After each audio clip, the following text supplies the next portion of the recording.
आज आपल्याला बनवायची गुढीपाडवा विशेष एकदम दाटसर अशी बासुंदी। 1 लिटर दुधामध्ये आपली भरपूर अशी बासुंदी या ठिकाणी तयार झालेली आहे। दूध आपल्याला जास्त वेळ न आटवत बसता यामध्ये आपल्याला एक असा पदार्थ वापरायचा आहे ज्यामुळे आपली जी बासुंदी आहे ती एकदम छान दाटसर तयार होते आणि चवीला देखील एकदम छान तयार होते।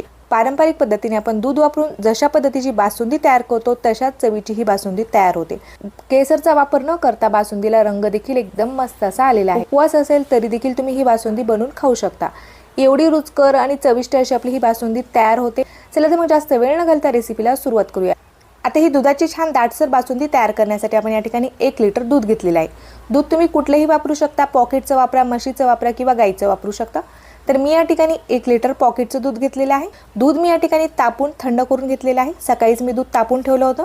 तुम्ही डायरेक्ट कच्चं दूध देखील या ठिकाणी वापरू शकता। एक जाड बुडाची आणि पसरट अशी आपल्याला कढई घ्यायची आहे आणि त्यामध्ये आपल्याला हे 1 लिटर दूध तापून घ्यायचं आहे। जाड बुडाची कढई असेल तर आपलं दूध बुडाशी लागणार नाही आणि भांडं जर पसरट असेल तर दूध लवकर आटल्या जातं। त्यामुळे आपण या ठिकाणी थोडंसं पसरट आणि जाड बुडाचं भांडं घेतलेलं आहे। कमी गॅसवरती आपल्याला दूध छान असं गरम करून घ्यायचं आहे। दुधावरती आपण अशा पद्धतीने एखादा जर चमचा किंवा एखादी वस्तू ठेवली तर दूध आपलं उतू येत नाही। दूध जे आहे ते चमच्यापर्यंत उतू येतं आणि परत खाली जातं। अशा पद्धतीने जर तुम्ही दुधावरती एखादा चमचा ठेवला तर तुम्ही दूध तापवण्यासाठी ठेवून इतर कामे करू शकता। दूध उतू नये येण्याची एक सोपी आणि मस्त अशी ट्रिक आहे। आता दूध आपण एकदम छान कमी गॅसवरती तापवून घेतलेलं आहे। 7 ते 8 मिनिट आपण दूध छान गरम करून घेतलेलं आहे। आता दुधामध्ये थोडासा घट्टपणा आलेला आहे। तर बघू शकता तुम्ही दूध पहिल्यापेक्षा थोडंसं कमी झालेलं आहे, थोडंसं दूध आटलेलं आहे। आता बासुंदीला दाटसरपणा येण्यासाठी यामध्ये आपण मखाण्याचा वापर करणार आहोत।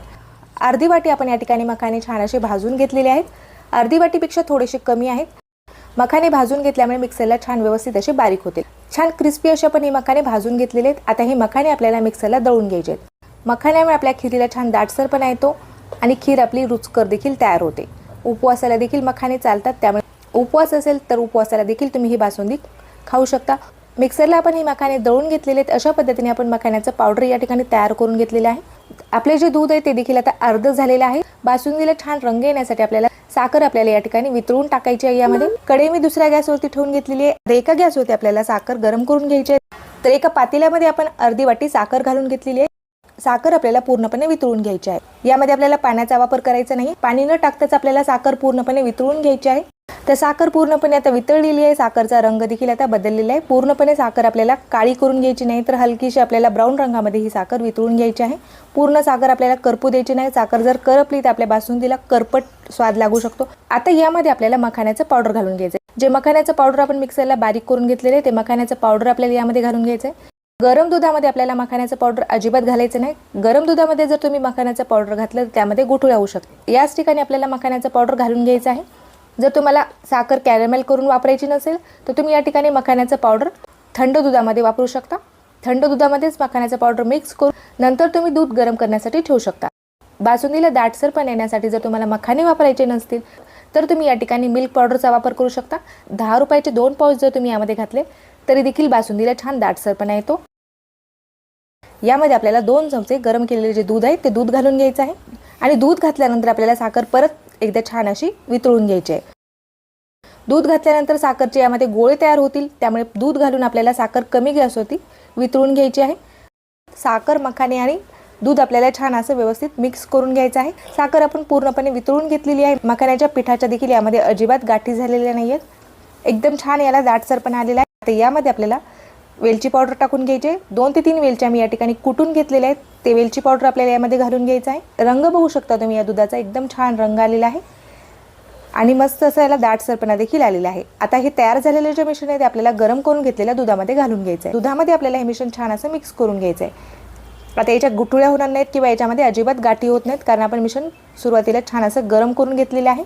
आता 4 ते 5 मिनिट परत आपल्याला दुधाला गरम करून घ्यायचं आहे, म्हणजेच यामध्ये आणखीन छान घट्टपणा येतो आणि आपल्या बासुंदीला चव देखील छान येते। मस्त असं मी दूध परत 4 ते 5 मिनिट गरम करून घेतलेलं आहे। रंग बघू शकता तुम्ही या दुधाचा। यामध्ये आपण केसरचा अजिबात वापर न करता किंवा कुठलाही फूड कलर न वापरता एकदम मस्त असा आपल्या बासुंदीला रंग आलेला आहे। भिजू घालून घेतलेले पंपकिन सीड्स आणि बदामाचे काही काप मी यामध्ये घालून घेत आहे। कच्चं जर वापरायचं असेल तर तुम्ही थोडंसं तुपावरती याला परतून घेऊन नंतर वापरू शकता। मी याला भिजू घालून घेतलेलं आहे, त्यामुळे मी यामध्ये तळून न घालता असंच कच्चं घालणार आहे। मस्त बासुंदीला आपल्या दाटसरपणा आलेला आहे, रंग देखील एकदम छान आलेला आहे। थंड झाल्यानंतर बासुंदी आणखीनच घट्ट होते, त्यामुळे आता मी गॅस बंद केलेला आहे। एकदम झटपट अशी आपली ही बासुंदी या ठिकाणी तयार झालेली आहे। तर या गुढीपाडव्याला तुम्ही अशा पद्धतीने एकदा ही बासुंदी तयार करून बघा, तर सगळ्यांनाच आवडेल। चव देखील एकदम छान लागते।